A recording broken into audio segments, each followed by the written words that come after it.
Catus Maximus here. This time just with a little video about these SK7206s, US made slip joint general purpose pliers. These are 6.5 inch set. I'll compare to the Diamond K38. Diamond Tools is who really popularized slip joint pliers. They are like just the general cheap utility pliers, and surprisingly enough, they're one of the most manufactured tools in the world.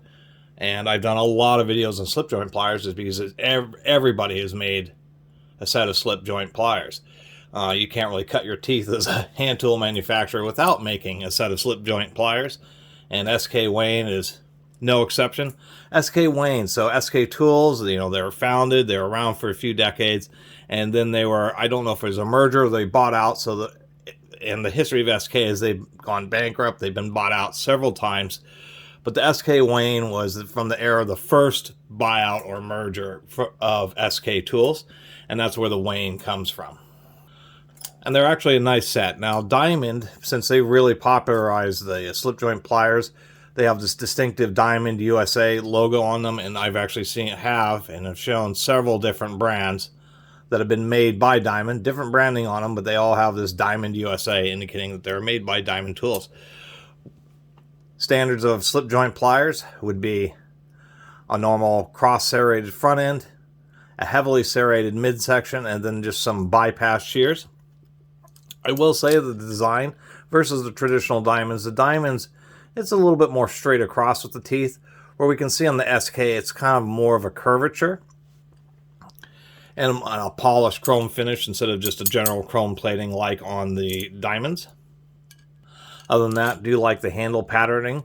These are forged, as we can see from the thick line right here. When something's forged, it's squashed. A hot piece of metal, or even cold forging, is squashed between two dies, so it squishes out of this flashing here.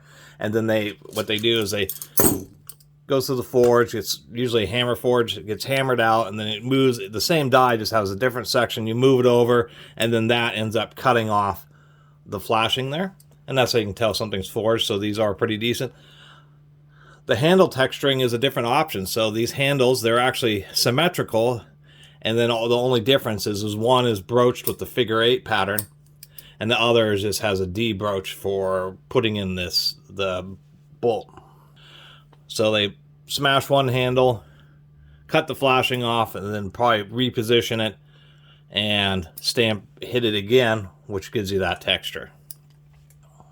Not a lot else to say besides I just haven't documented a set of SK slip joint pliers, and they certainly seem pretty decent. I do like the way they have a bit of a curvature for the teeth in the center section. Definitely really aggressive.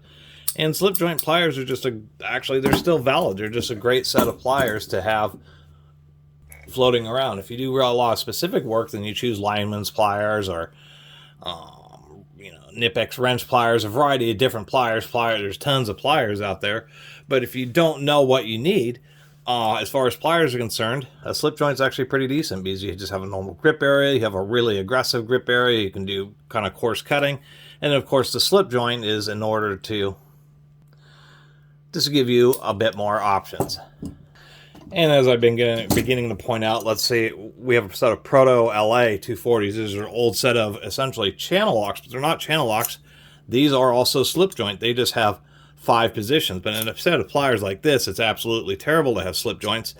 You know, even though these are decent Protos, when you put a lot of pressure, what we can see here is all that load is just right on the bump. So if you really use these heavily, what ends up happening is it ends up flattening out and mushing the bump, and then it will slip.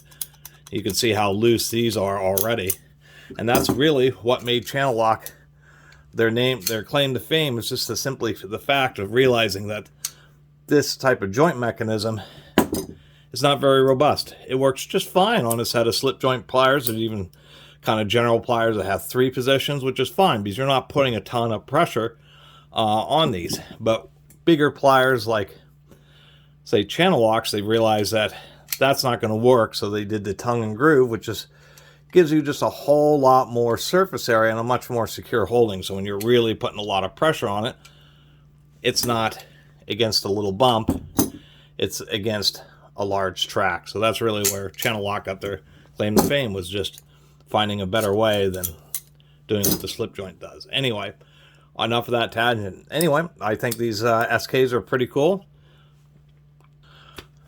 Wonder how many they've seen have sold of these, because this is the first pair of SK slip joint pliers I've ever seen. So they must just not have sold very many of them.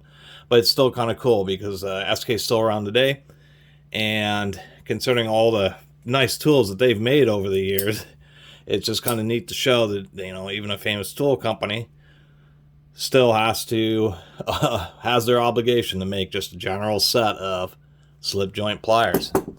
Anyway, really appreciate everybody who's been watching and subscribing, and if you haven't subscribed, please do. Until next time, Catus Maximus out.